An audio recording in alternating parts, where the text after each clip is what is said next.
পররাষ্ট্র মন্ত্রণালয় সম্পর্কিত সংসদীয় স্থায়ী কমিটির বৈঠক হয় জাতীয় সংসদে, কিন্তু ইতিহাসে প্রথমবার জাতীয় সংসদের বাইরে কক্সবাজারে অনুষ্ঠিত হয়েছে কমিটির বৈঠক।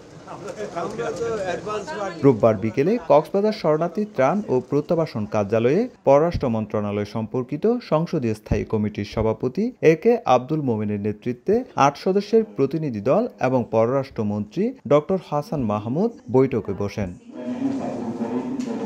বৈঠকের শুরুতে পররাষ্ট্রমন্ত্রী জানান, রোহিঙ্গাদের কারণে শুধু বাংলাদেশে সমস্যা তৈরি হচ্ছে তা নয়, আশপাশের দেশেও সন্ত্রাসী নেটওয়ার্ক বিস্তারজনিত সমস্যা তৈরি হচ্ছে।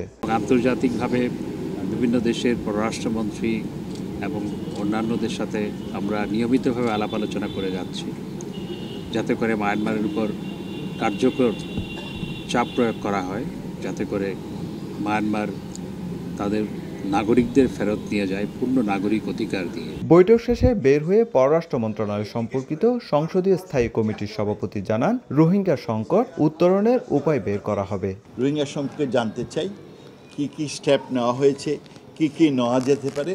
আমরা বিভিন্ন সংস্থার সাথে, এইখানে বিদেশি সংস্থা যারা এনজিও আইএনজিও এদের সাথে আমরা তো সরকারের কাছ থেকে সবসময় তথ্য পাই, এই সবার থেকে আমরা তথ্য নেওয়ার জন্য এখানে আয়োজনটা করি। আর পররাষ্ট্রমন্ত্রী জানান, মিয়ানমারের অভ্যন্তরীণ সংঘাত রোহিঙ্গা প্রত্যাবাসনে দেরির অজুহাত হতে পারে না। সবসময় লক্ষ্য করছি যে মায়ানমার সবসময় তারা এগ্রি করে যে তাদেরকে ফেরত নিয়ে যাবে, কিন্তু কার্যত গত প্রায় 7 বছর সময়ের মধ্যে একজন রোহিঙ্গাকেও তারা ফেরত নেয়নি।